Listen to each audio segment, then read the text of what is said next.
chicos, era necesario hacer este video para poder explicar qué es lo que van a hacer para esta actividad de array. Mira, esta actividad va a llevar algo práctico y teórico, pero hay un primer punto que es más un poquito práctico teórico y lo otro sí es más práctico. Cabe destacar que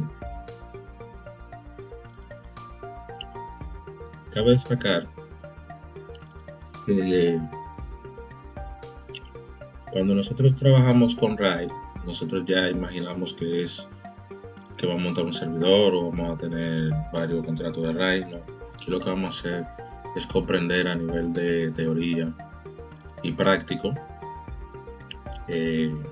cómo procedemos o cómo debemos de proceder y entender las informaciones que nosotros trabajamos, más cuando utilizamos RAID. Y ya para el preámbulo, como saben, van a crear una base de datos que tendrá el nombre de empresa RAID. Luego pues la proceden a utilizar.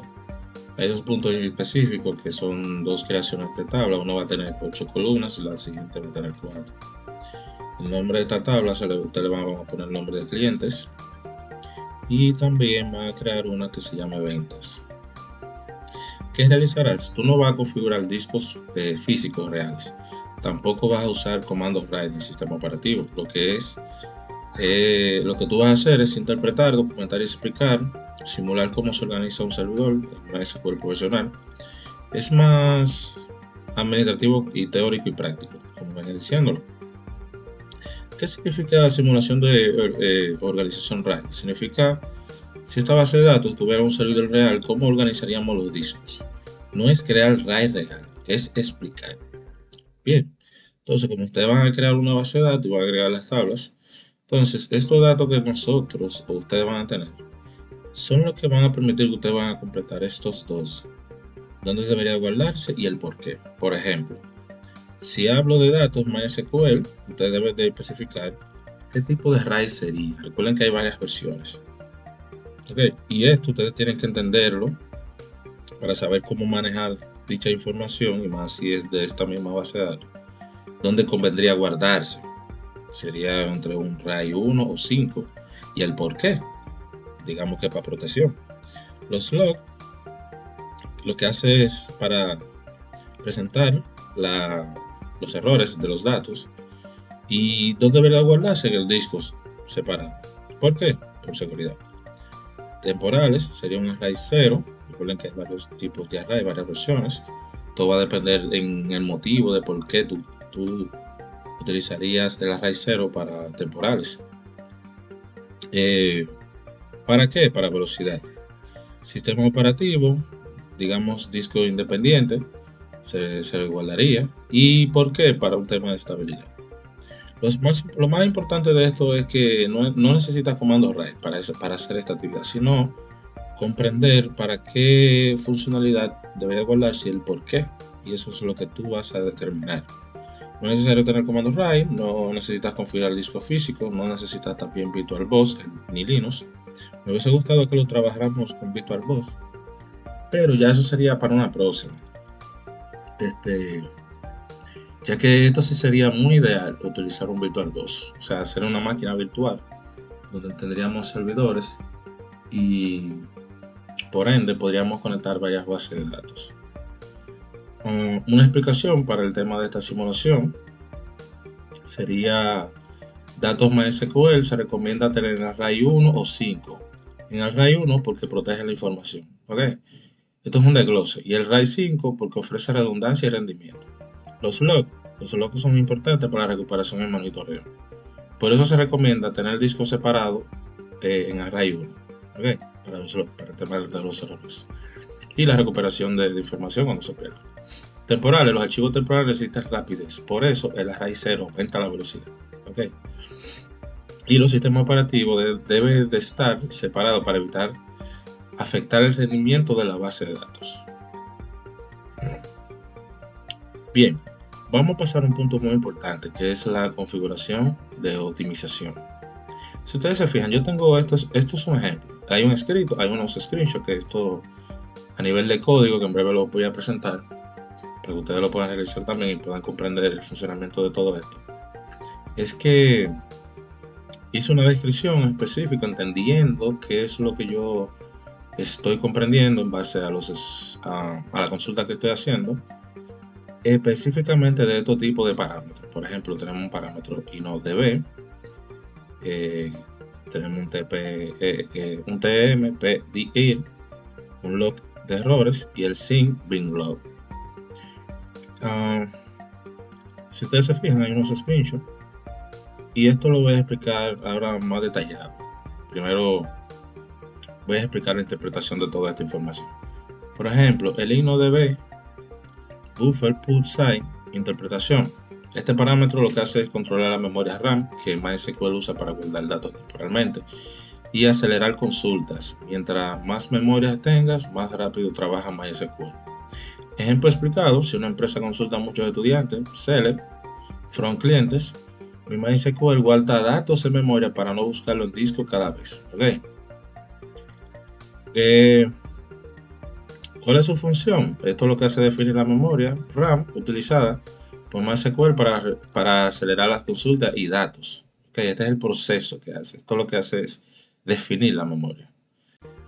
Este sería el comando específico para poder visualizar esa consulta. Voy a copiar acá y voy a abrir mi Workbench. Yo estaba haciendo algunos ejemplos. De hecho, tengo seleccionado una base de datos acá, digamos CineDB, y voy a hacer un ejemplo con este. Bien, voy a ejecutar y si se fijan, miren acá, me da una variable que es el nombre, que es este, el InnoDB Buffer Pool Size, y le estoy pidiendo que me muestren los valores. O sea, yo estoy pidiendo que me muestre la memoria de almacenamiento de esa base de datos, o sea, toda la información o el contenido, el potencial o el peso que esa base de datos está obteniendo dentro de mi disco. ¿Okay? Entonces, una vez sabiendo ese punto, si se fijan, hay unos valores 1, 3, 4, 2, 1, 7, 7, 2, 8. Y usted diría, ajá, está bien, estamos hablando de giga, kilobyte, megabyte. Perfecto, y ajá, ¿qué yo hago con eso? Fácil. Paso a explicar porque esto es más informática que otra cosa. Si se fijan, antes de pasar a explicarlo, tenemos como valores lo siguiente. Estos valores, de hecho, si ustedes se fijan, este valor que está ahí es parte de esto que lo tengo como ejemplo. Pero si ustedes miran 1024, la interpretación de 1024 sería 1 kilobyte de información. Esta cantidad, 104.000, vamos a ver, 1, 2, 3, 1, 2, 3, ahí hay 1.000.000, 485.76, eso es un megabyte, ¿está bien? Y así sucesivamente, ahí vamos teniendo lo que va toda la cantidad de gigabyte. Para entender esta gráfica, voy a abrir este documento que también se lo voy a hacer compartir. Y paso a leer. Dice aquí: porque la computadora trabaja en sistema binario, no es en sistema decimal como usamos normalmente. En informática todo se basa en 0 y 1. Por eso la memoria y almacenamiento crecen en potencias de 2. ¿Por qué 1024? Miren, las computadoras manejan memorias en bloques binarios. Entonces, una unidad en informática, por ejemplo, un kilobyte corresponde a 1024 bytes. Un megabyte corresponde a 1024 kilobytes. Y un giga, 1024 megabytes. ¿Ok? Diferencia con el sistema decimal, nosotros normalmente contamos así: 10, 100, 1000. Pero las computadoras cuentan así: 2, 4, 8, 16, 32, 64, 128, 256, 512, 1024. Porque usa bits. Entonces, cuando MySQL te da todo esto, te arroja un aproximado, que en este caso vamos a hacer un ejemplo para poder interpretar cómo calcular esa cantidad y poder interpretar si son kilobytes, si son megabytes, si son gigabytes, etc. Realmente te estás diciendo que si aquí vemos esa cantidad en valores, esto significa que son bytes. ¿Y cómo yo determino eso? Yo determino eso de la siguiente manera. Para saber cuántos megabytes son, debe de subir niveles de almacenamiento. Es una regla rápida para cantidades de números. Por ejemplo, de 1 a 3 dígitos, esto significa que son bytes. O sea, si yo calculo 1, 2 y 3, ahí ya yo estoy teniendo bytes. Ok, aquí dice de 4 a 6 dígitos, kilobytes. Entonces yo vengo 1, 2, 3, 4, 5 y 6. De ahí, donde tengo subrayado, ya son kilobytes. Y así sucesivamente procede la regla. Pero, mientras nosotros vamos obteniendo específicamente datos, nosotros podemos convertirlo eso. Por ejemplo, si yo tengo kilobytes, yo puedo convertirlo a megabytes. ¿Por qué pasa esto? Porque el almacenamiento va subiendo de niveles mientras más informaciones van agregando al sistema. Pero nosotros, como informáticos y también administradores de base de datos, también continuamos teniendo unas reglas para poder entender realmente cómo dentro del disco duro, mientras más informaciones van aumentando, cómo es que va entonces eso cambiando. Fácil. Imagínate tú que si ya yo hice un cálculo, digamos, de estos dígitos, esto yo lo calculo en kilobytes, lo divido por 1024. Y eso así progresivamente la cantidad que te dé te va a determinar en base a esa regla que tenemos presente qué cambia, en qué se convirtió, si es a megabyte, si es a gigabyte, etc. Entonces, byte, miren ahí, miren un ejemplo. Byte lo queremos convertir a kilobyte, divide entre 1024. Si yo tengo byte y yo lo quiero convertir a kilobyte, entonces yo la cantidad que me procede de estos dígitos, yo lo divido con esta cantidad y eso me va a convertir a kilobyte. Si yo tengo kilobyte, vuelvo y hago el mismo procedimiento, la misma fórmula para convertirlo a megabyte. Si es a megabyte, hago el mismo procedimiento y lo convierto todo a gigabyte. ¿Ok? Un ejemplo visual, valor inicial, si ustedes se fijan, tenemos estos mismos números, que es este mismo valor, que yo especifico aquí. O sea, más bien, el sistema me arrojó utilizando esta variable para poder determinar cuántas informaciones yo tengo ahí y cuántos kilobytes se convierte. Entonces, procedo a lo siguiente. Paso 1. Divido la cantidad y eso me da un valor total. Miren, en la misma cantidad, los mismos valores, lo divido por 1024. Si yo vengo aquí y cuento 1, 2,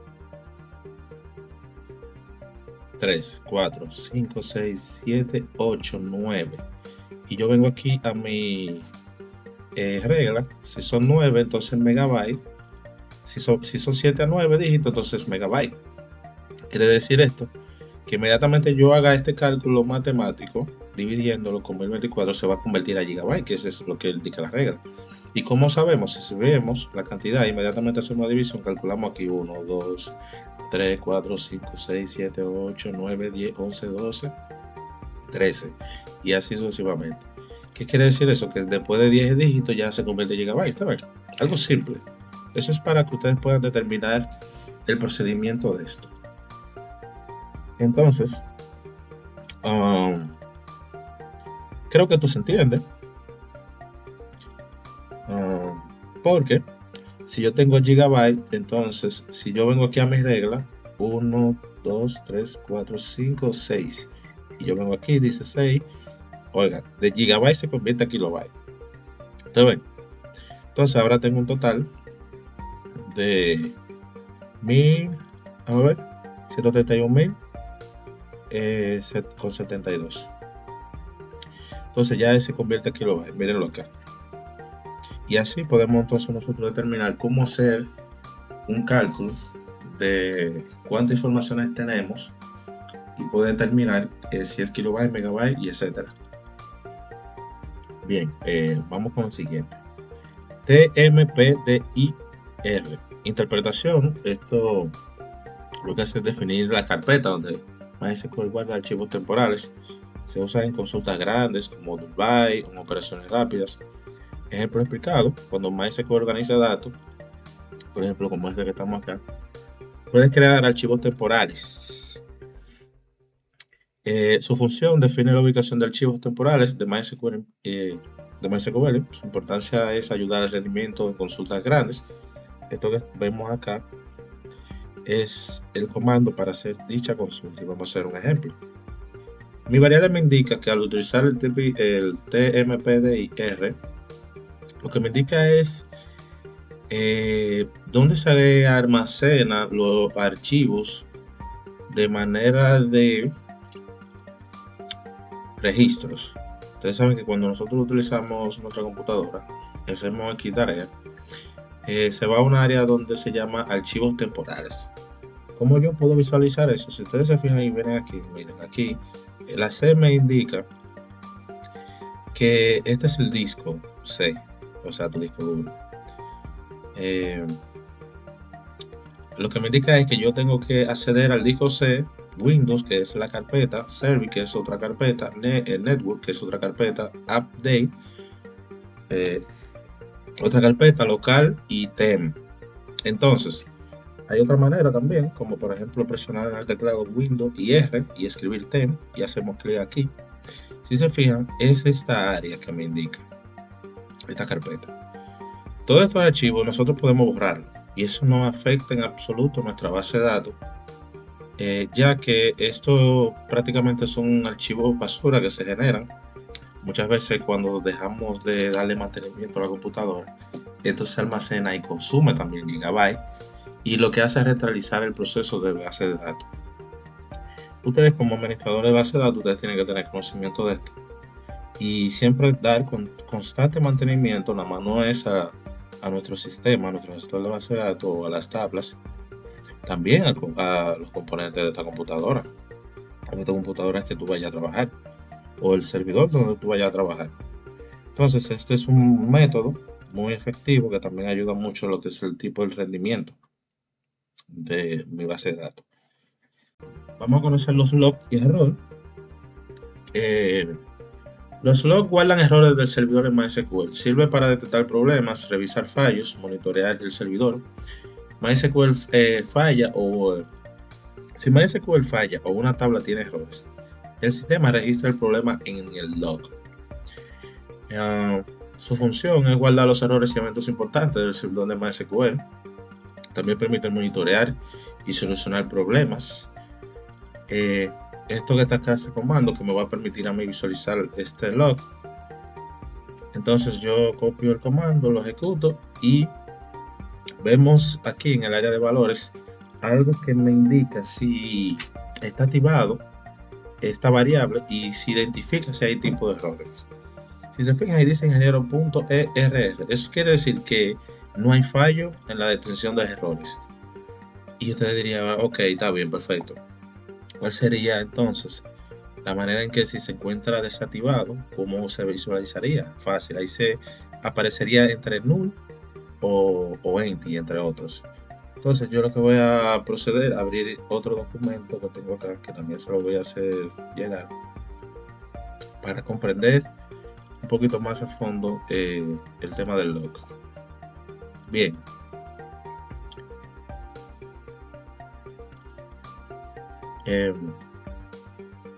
Bien, ya hemos copiado esta variable o este comando y inmediatamente nos muestra los errores directamente. La ubicación del archivo donde MySQL guarda los errores es en la siguiente manera, que es prácticamente lo que, esto es un ejemplo, pero en mi Workbench, esta es mi dirección donde yo almaceno los errores. Entonces, ¿qué significa desktop.er? Como esto es un ejemplo, esto es lo que indica que eso está en el escritorio, ok. .r es el fichero que me indica a mí dónde está almacenado prácticamente los errores que detectan los logs. Si se fijan aquí, miren aquí como yo lo tengo. ¿Está bien? Okay. Entonces, es el archivo donde MySQL guarda los errores, apagones, problemas del servidor, fallos de conexión. ¿Cómo interpretarlo? Puedes decirle específicamente a ustedes que MySQL tiene activado el registro de errores porque muestra una ruta de archivo. Ejemplos, cuando no aparece configurado, a veces puede salir empty set, ven, o null, como yo le había comentado. ¿Qué significa? Que el log de errores no está configurado o MySQL usa la configuración por defecto interna. Un ejemplo visual para ello debería de salir así, por ejemplo, ruta.er. Fíjense como en el ejemplo que yo le había presentado y también usando el comando, el Workbench, me indica mi interpretación es que sí está guardando los errores. Pero si aparece empty set y null, por ejemplo en el caso de empty set dice no configurado y null la configuración deshabilitada o interna. Ya cuando vemos esos parámetros, inmediatamente nosotros debemos saber que debemos investigar o saber cómo activar esta ruta de error, que es muy importante ya que permite optimizar lo que viene siendo el sistema gestor de base de datos. Bien, vamos con los sync-bin log. Para los sync-bin log, miren, controlar cómo MySQL guarda la información en los logs binarios ayuda a evitar pérdida de datos cuando ocurren apagones, fallos eléctricos y era inesperado. Si el servidor se apaga inesperadamente, sync-bin log ayuda a recuperar informaciones recientes. La función específica de esto es controlar la sincronización de los logs binarios y también la importancia que tiene es ayudar a proteger datos ante fallos del servidor. Esto que está acá es el comando que se utiliza. Por ejemplo, yo copio aquí y ejecuto. Fíjense que aquí me indica un valor número 1. Este valor, esto es progresivo, esto nosotros podemos modificarlo. Podemos darle una configuración entre 1, 10, 100 y esto lo que hace es darle más funcionamiento en algunos casos. La manera en cómo guarda la información. Por ejemplo, ¿qué son los logs binarios? Son archivos donde MySQL guarda cambios importantes como el insert, el update, el delete, las transacciones. Sirve para la recuperación, la replicación, evita pérdida de datos. ¿Qué hace el sync-bin log? Controla cuánto MySQL guarda esos cambios físicamente en el disco. Si se fijan, aquí vimos que el mismo salió con el valor número 1. ¿Cómo nosotros podemos interpretar ese valor 1? Significa que MySQL guarda los cambios inmediatamente en el disco. Esto es más seguro, un poco más lento. ¿Ok? Eso es lo que indica ese 1. Entonces, hay otros valores posibles. Por ejemplo, el 0, MySQL decide cuándo guardar. ¿Ok? El 1 guarda inmediatamente. Y el 100 guarda cada 100 operaciones. ¿Ok? El sync-bin log controla qué tan rápido MySQL guarda los campos importantes para evitar pérdida de datos. Imagínate que escribe en tu cuaderno, esto que está acá del sync-bin log, igual, 1. Cada vez que tú estás escribiendo, guarda de manera inmediata y de forma más segura esa información. ¿Ok? ¿Qué pasa si cambia el valor? Fácil. Del 1, más seguro. El 10 más rápido, el 100 mucho más rápido pero menos seguro y el 0 MySQL decide automáticamente. Esa es la interpretación de cada uno de esos valores. Entonces si nosotros tenemos el 1 de manera más segura, aunque digamos que no está rápido, está haciéndolo bien, o sea, ya eso es por defecto, viene ya predeterminado así. Inmediatamente nosotros instalamos nuestro servidor y nuestro Workbench o nuestro sistema gestor de base de datos. Esto nosotros podemos cambiarlo dependiendo de cómo estemos trabajando en nuestra empresa o en nuestra base de datos y así poder tomar decisiones convenientes en base a lo que tal vez nuestros superiores nos indiquen o nosotros como analistas, desarrolladores o administradores de base de datos, pues nosotros podamos comprender. En este caso yo no voy a hacer el ejemplo de cómo podemos cambiar ese valor, pero sí presentar el comando y entender algo importante. Miren, aunque nosotros hacemos estos cambios, esto es temporal. O sea, hay otro método para que esto quede fijo, pero tampoco lo voy a hacer. Entonces en MySQL este vendría siendo el comando para hacerlo. ¿Y cómo verificar el cambio? Utilizando este comando que estamos acá. Una vez sabiendo todos los procedimientos para la realización de esta actividad, pues ya queda de sus manos poder desarrollarla, y si tienen alguna duda o comentario sobre eso, pues está bien a la orden. Así que nos vemos en una próxima.